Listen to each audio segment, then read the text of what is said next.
All right, welcome back. In today's video, I wanted to break down a reel / advertisement that I made for Diesel. It was, let me just play it first.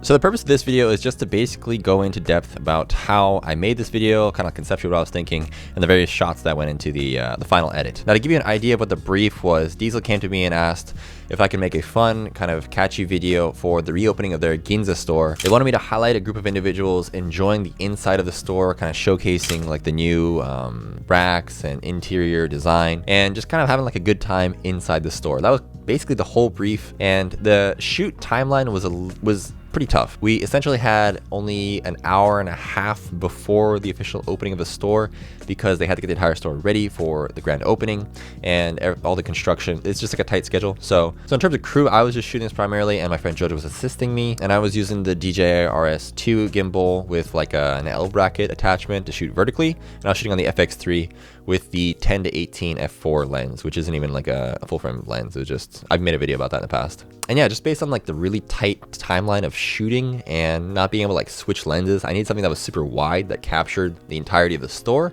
while also highlighting the bottles. And I decided to go with a 10 to 18 just because it's like something I'm used to, I'm very comfortable with. And I use the DJI RS2 just because like it handles that setup really well. Now, some things to keep in note before we go into the edit, just like going through my mind. When you're shooting in a store and you don't have much of like a location scout, like I wasn't able to go inside because the construction wasn't finished. So I got imagery of like what was in the store, but I went maybe like 30-45 minutes beforehand just to like go scope out the interior before the models arrived and just kind of come up with some ideas. By the way, if you have any questions about the shots of the edit or anything in general, just please leave them in the comments below and I'll try and get back and answer all of your questions. All right, so let's hop in. So this first shot, I shot this with the gimbal, and if you open up this clip ungraded and I just sort of like just play it all out, what I ended up doing was, if you can see over here, I motion tracked his nose basically. It's not super great to be honest, and there are a lot of plugins that do this for you, but I just manually motion tracked him as I pulled back on the RS2. So I started with my gimbal basically right up into his face because it's an 18 mil. I started, and you can kind of see the reflection of me right here. I started really close to his face. I counted down to 3, and on 3, I told him to start walking towards me. Okay, ready?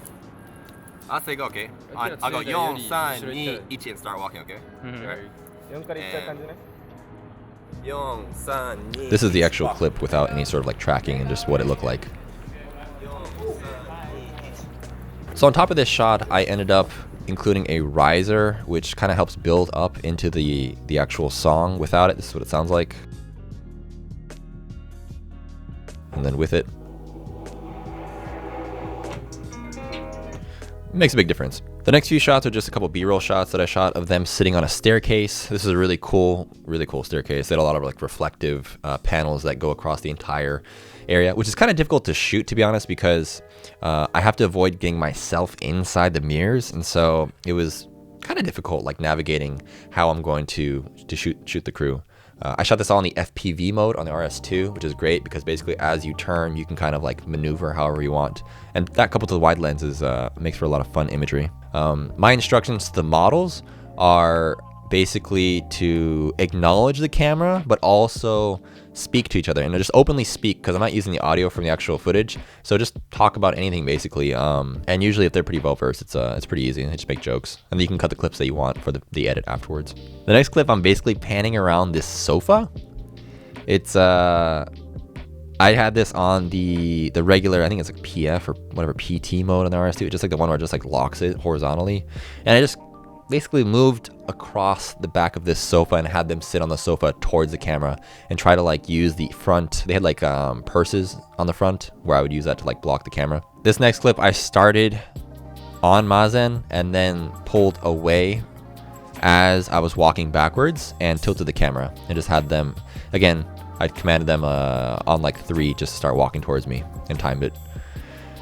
Sort of same with this clip as well. Just told them to naturally just walk and then end up at the pose. And as this is happening, I'm just kind of like free moving in and out. Also, right as this drop hits, I ended up adding what we like to call, this one's called trailer strike low deep hit. It's just like a sound effect where it's just like a large boom, so that when the beat drops, it also adds a little bit of like atmospheric element to the actual like audio experience. So for this sequence, there was actually a very small rack in the very back. I think you can kind of see it here. And I thought it would be really cool to just kind of like spur the moment. It was difficult because if we had them on the opposite side where I showed the entire store, then the lighting was really bad. And I ended up just moving one of these top lights here and position it towards their face just so it wasn't too harsh, but there was like decent enough amount of lighting on their facial features. You can kind of see at the top here, there's like this really harsh light. I moved one of those away from the top of their head so it didn't look too like overpowering. All right, so basically this first clip, as you can see here, I basically told him on 3 to open up the clothes rack and peek his head like inside a little bit. And I ended up cutting this just like the in-between parts because like, obviously it's too long, it doesn't go on beat. So I used a part where he opened and then I cut it to like where he passed it across the camera. I did this for each member. I'd have them start by just like on their face and I'm pretty like tight inside the actual clothes rack. Have them pass one across the camera and then pass the second one. So I would cut it for each person right in the middle here, play them going through it, and then play the second part again here. And for Shin, who was the final person, I just wanted him to pass the clothes past him and then start walking through the rack and then meet up with the whole gang. So again, after I directed him to move it, I basically told him after about 2 seconds, start walking. So that gave me enough time to backpedal and basically back walk in front of him. And if you'll notice, as he's walking in, I had already positioned all of like the rest of the guys where I wanted them to be on the couch and left an opening for him. So it's just seamless. You want to cover your bases and make your life as easy as possible. So I asked JoJo to go ahead and place everybody like just naturally on the sofa, and they're really good posing. So had them do that as I was directing Shin, and then on 3 did a couple takes, but only did 2 takes, where as I'm walking backwards and JoJo's pulling the back of my shirt so I don't trip over anything, or their legs that are standing here, I'm able to capture them while also an FPV mode on their S2, and then slowly just like pan and try to get like the entire crew, but also focus on Shin as he's dabbing them up and walking into the middle there. There's a good like audio cut here. There's like almost like a gasp where it was almost too long for him to keep walking. And that's the kind of tough thing about these sort of short reels / like short commercials for Instagram, is that you only have like 15 or 20 seconds and sometimes 30 seconds to capture the entire like shoot, which is actually harder to do, I think, than doing longer shoots, in my opinion, because you have to like fit a lot of information, but not be too fast where like the overall shoot's overbearing to the viewer's eyes. Here, this is just a simple speed ramp. So this is an adjustment layer here, and I use this a lot. It's RSMB, it's Real Smart Motion Blur. Without Real Smart Motion Blur, speed ramps look terrible in Premiere Pro, which is what I use to edit a lot. As you can see here, I have it goes up until like 500%, and the next one's like 400% or something like that.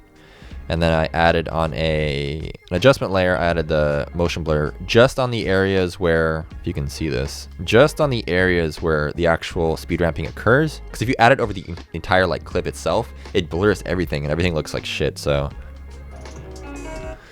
as you can see, it's kind of like, it's choppy. So that's why I really like adding motion blur to my transitions, just because like it saves you. It makes it look a little bit more natural. As you can tell, much nicer. This next scene here is just again, I mean, this kind of gives you an idea of like how wide the lens is, but also how annoying this mirror is. I just did my best to like not pan in any way or direct the camera so that I'm visible in the mirror. I slowly rotated in. I directed Shin. It's like when I got to him, I wanted him to like direct everybody up the stairs. And the rest is just kind of like following them, but deciding not to follow them all the way, just because I wanted like not to be too close, but also show the actual environment. You can see in like these clips right here, you can actually see me in the mirror. So I just cut those out in the edit. Here's another transition where I used the back of, I think this is Rico. and he's like the back of this denim coat rack.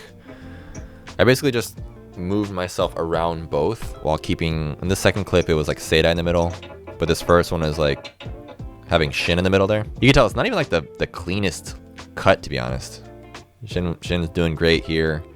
I have most of the guys in the shot, but honestly, I should have tried and kept, like, had Shin more central as I panned around, but it's fine. That's when motion blur and speed ramping saves you. And the second one, again, this is like the clip in its entirety. And actually this goes into the next clip, but here I told Seda, I was like 3, 2, 1, and hit me with the like the shoe on the rack. And here's the second transition. Along with this, like, I've talked about this in the previous video, but these like dial-in motion, they're called dial-in distortion pack. This is like an effect that you can get for free. And on top of that, I added a little like swoosh. This scene was shot inside the changing rooms. I liked it just because it was super red, but the lighting wasn't great. And this is where I wish I had like an LED panel or something, like if I had an extra assistant just to like hold up. It's just so run and gun. Sometimes you don't. So you just gotta do what you can with what you got. I thought it'd be cool. It didn't come off as smoothly as I had hoped, but basically I had one group of guys, I split the guys into 2 groups. So the first group had like 3 guys, second group had 4 maybe, or vice versa. I wanted for the first group to close the curtains. So here I start with Shin. I rotate back and I tell Mazen to close the curtains. Boom. The second one, I just have Rico open the curtains and I just chop those up in the edit. So 3, 2, 1.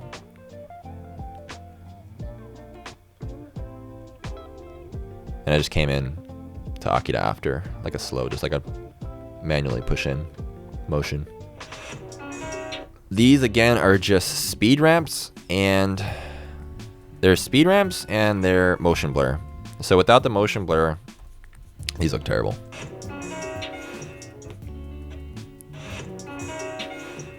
And then with the motion blur,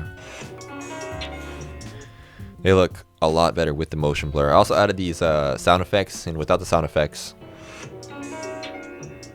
it's just doesn't have as much punch to it. So obviously the sound effects, they make a big difference in these sort of scenarios. So again, I speed ramped this, but just to give you an idea of like what it looks like in real time. So I'm starting wide, coming in, rotating, and then I also do one where I start in tight and then I rotate out. Not my best camera work. I think I used this clip right here. I really should have done a better job like focused on him. This is just like an off cut that I didn't think I was gonna use, but I ended up using on the final edit. And the rest, I speed ramped into this clip in particular after the final, like, let me just show you these 3 clips on their own. This is a shot of them kind of just chilling at the DJ booth, and then he spins it. The issue with this shot, after I had noticed, I didn't even think about this, to be honest, the lighting was so bad that you could see my shadow with the gimbal as I came in here. So that's why I cut it so short. I was originally just gonna make it a one-shot sequence, but I ended up cutting it just because you could see my shadow. And if I cut it short enough, I feel like the audience couldn't really notice the shadow. This next shot just had the boys. I told Shin on 3 again to turn towards me. And then here, I started with Mazen and just slowly rotated out to show the whole story here. One of the cool things about the story was this cat behind him. So I wanted to show like the cat off, but also show the gang, like show the crew. Yeah, and at the end I had a couple, just like, I had these layered on top of each other. Let me show you these clips in their entirety, because they're, I mean, honestly, when you look at these kind of clips, you're like, what? You're like, these are such terrible clips, but then you never know what you can use, so you always just roll. They're not like terrible clips in the sense of like they're bad clips, they're just like they're just B-roll, you know? Sometimes you just shoot random stuff. Didn't do much on the color grade, to be honest. And then finally I added like I think this is an environment like wind sound. Yeah. Sometimes when like the overall video needs a little bit extra, you add a little bit of texture. In the form of this case, it's wind, along with the song, and then an exponential fade at the end, just to like nicely end the video. So yeah, that's how I went about that video in particular in terms of shooting and editing. Editing wasn't crazy. The shots themselves, I feel like I could have done a much better job being a little bit more steady. I mean, I kind of had an idea of like the sort of shots I wanted to do, but a lot of stuff that I shoot oftentimes is just like kind of spur of the moment in these sorts of shoots. I think the most important thing is to really make the models, the actors, the actresses you're working with comfortable. So that's why sometimes you just got to keep the camera rolling and do movements around the model, and it's very important to direct them with exactly what you have in mind. Oftentimes, if you just have them like stand and pose or look cool or not give them proper instructions or timing, that's where you lose a lot of time, especially in like time crunch situations.